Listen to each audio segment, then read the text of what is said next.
What is up, ladies and gentlemen? It is Tegan with Vision 208 back at you with a quick-fire product review this time. I hate that. That's so cringy.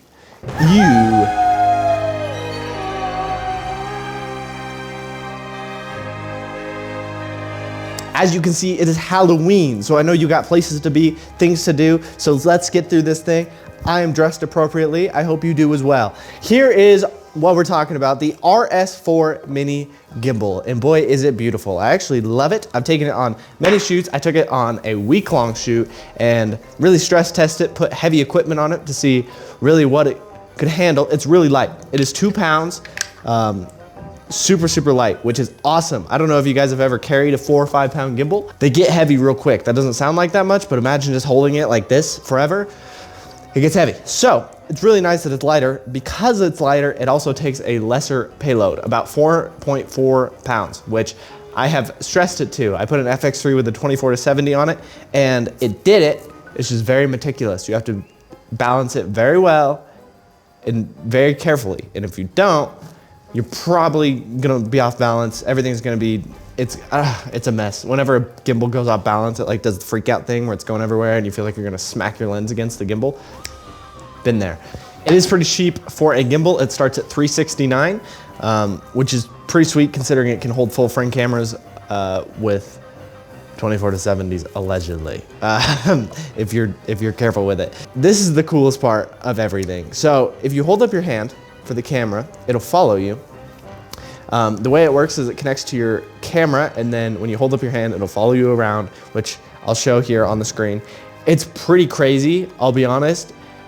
It's kind of freaky how it works. My hopes were low when I first tried it, and then it was kind of crazy how well it did work. That is huge for content creation, especially real estate, things like that, where you don't need a huge camera. You need something that you're running and gunning and you're ready to go.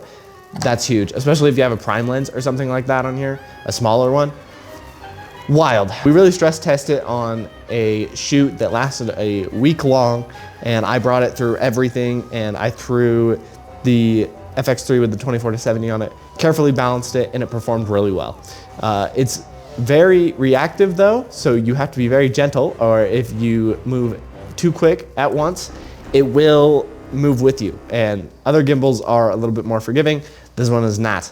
One thing that's super nice in this gimbal, especially in this price range, is the auto lock and unlock. It's gonna freak out because it's not balanced, but if I turn it on, it unlocks and then goes out like that, and then it's gonna freak out because it's not balanced with the camera on it. It's waiting for a camera. But it auto unlocks, and then when I turn it off, it normally locks up, but it's freaking out because it doesn't have a camera. As you can see, just normal gimbal. It also does have vertical mode for social media, which is awesome. That's super convenient.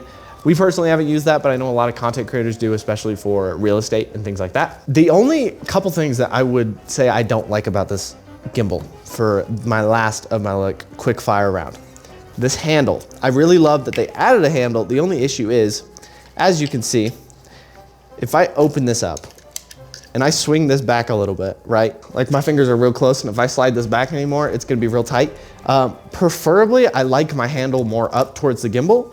It's something you run into, right? It's 2 pounds. So when you make it this small and this lightweight, you gotta make it really compact. The other thing that I don't love about it entirely, a full frame camera does not entirely fit on it. It weirdly hangs off the side a little bit, and that might be user error. I'm fully open to that statement. But this does have a long battery life, allegedly. It has 13 hours. We haven't shot it up to 13 hours, which is ideal, but I've never run out of battery on this thing when I brought it to 3-4 hour shoots, which is a big deal.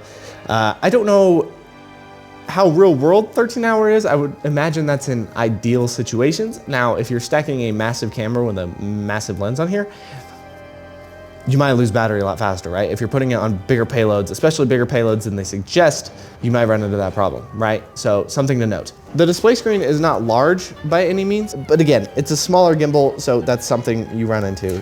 But overall, I think for a secondary gimbal or something you're gonna use just for content creation, light work, something that's not necessarily for a phone, but a lighter camera or a lighter lens, this would be awesome. Like an FX30 with a 24mm on it, prime lens, it would kill it, it would crush it, it would do awesome. And for real estate, things like that, it would be super sweet, especially for content creation with this tracking. The tracking is phenomenal.